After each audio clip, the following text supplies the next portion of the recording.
दोस्तों, आज की कहानी है सासू माँ कल ननद जी आएगी, उनके लिए केक बनाऊंगी। दोस्तों, कहानी शुरू करने से पहले अगर आपने हमारे चैनल को सब्सक्राइब नहीं किया है तो सब्सक्राइब कर लीजिए ताकि आपके पास पहुंचे हर नया वीडियो।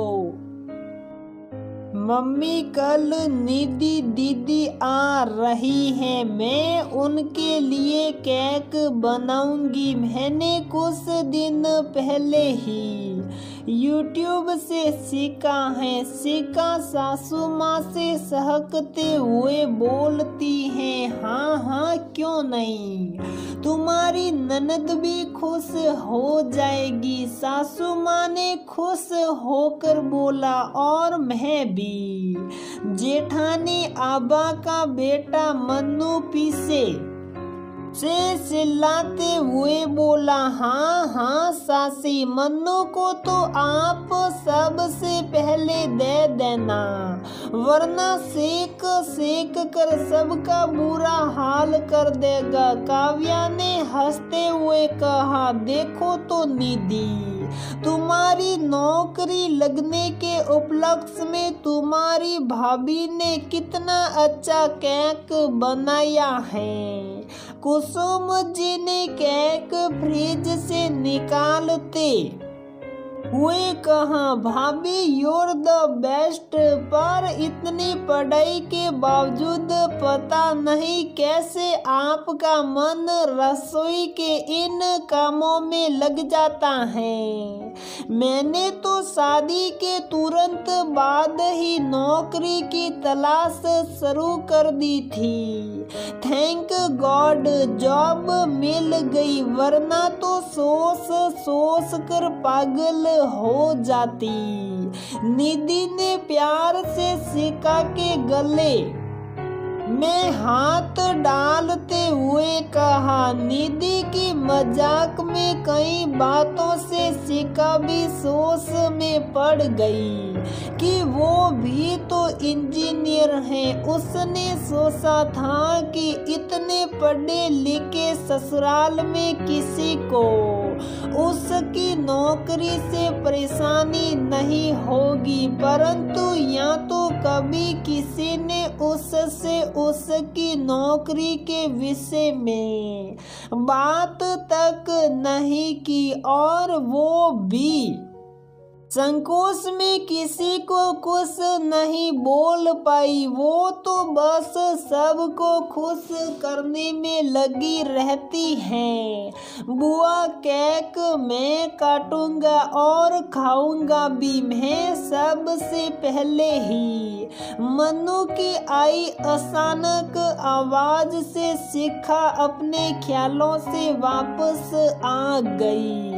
बिल्कुल मेरे छोटे लड्डू, केक आप ही काटेंगे। निधि ने मन्नू को गोदी में उठते हुए कहा। शिका ने वहीं चुपचाप खड़ी काव्या को अपने पास बुलाया और कहा, हमारी काव्या को भी तो केक अच्छा लगता है ना?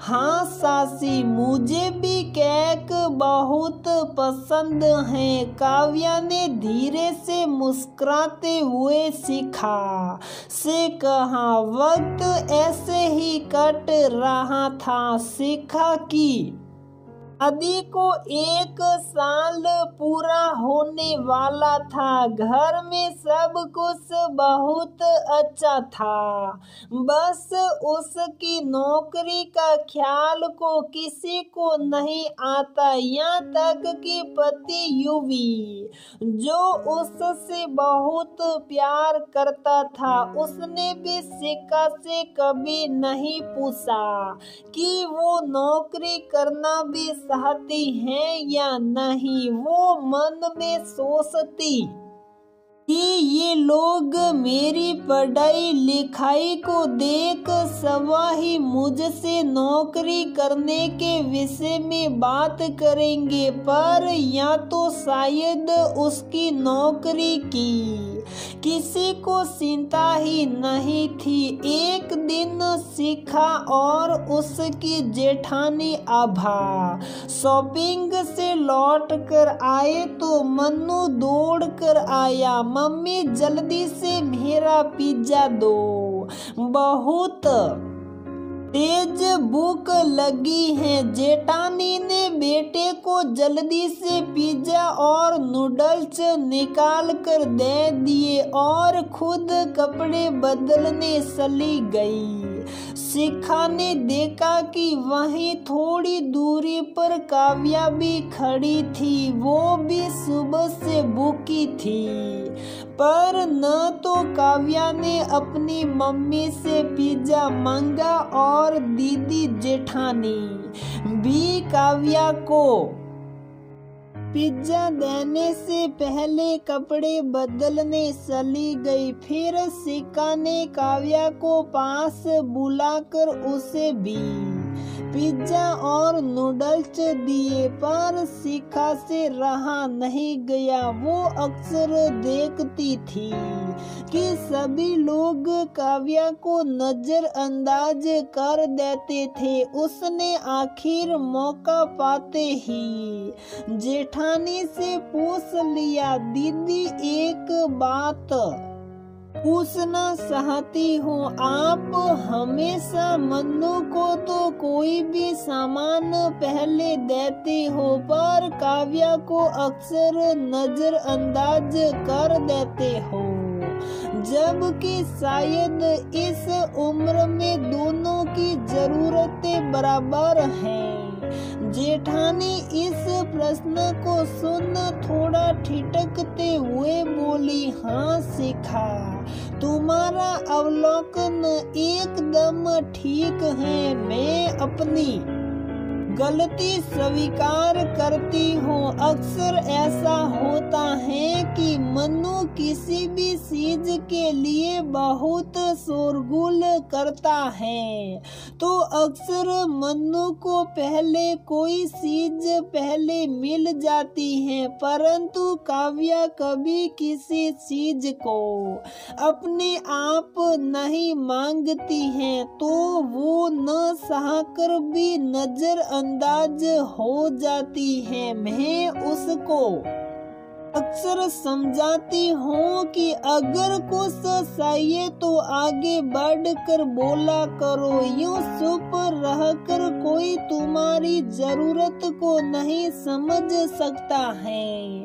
कम से कम अपने मन की बात तो सबके सामने रखनी चाहिए, बाकी तुम्हारी बात मानी जाएगी या नहीं ये तो बाद की बात है। आजकल के जमाने में बिन मांगे कुछ नहीं मिलता। आप शायद बिल्कुल ठीक कह रही हैं दीदी, हमें इस विषय में काव्या को थोड़ा समझाना होगा, जिससे उसकी इस आदत की वजह से उसे भविष्य में किसी परेशानी का सामना न करना पड़े।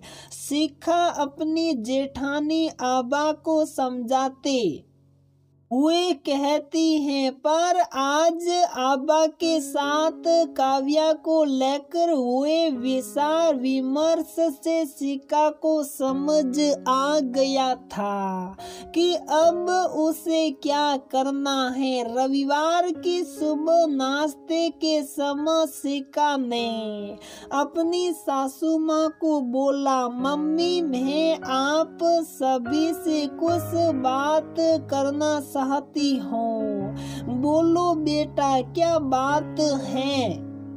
मम्मी मैं जॉब करना चाहती हूँ। अरे वाह, ये तो बहुत खुशी की बात है शिखा। आखिर तुमने इतनी पढ़ाई की है, तुम्हें अपनी पढ़ाई का सदुपयोग जरूर करना चाहिए। हम तो हमेशा से चाहते थे कि तुम जॉब करो, परंतु तुमने उस विषय में कभी अपनी इच्छा जाहिर नहीं की, तो हमने भी संकोचवश तुमसे कुछ नहीं कहा। अब तुम कल से ही जॉब की तलाश प्रारंभ कर दो। घर के कामों की चिंता नहीं करना, हम पूरे दिन के लिए कोई काम वाली ढूंढ लेंगे।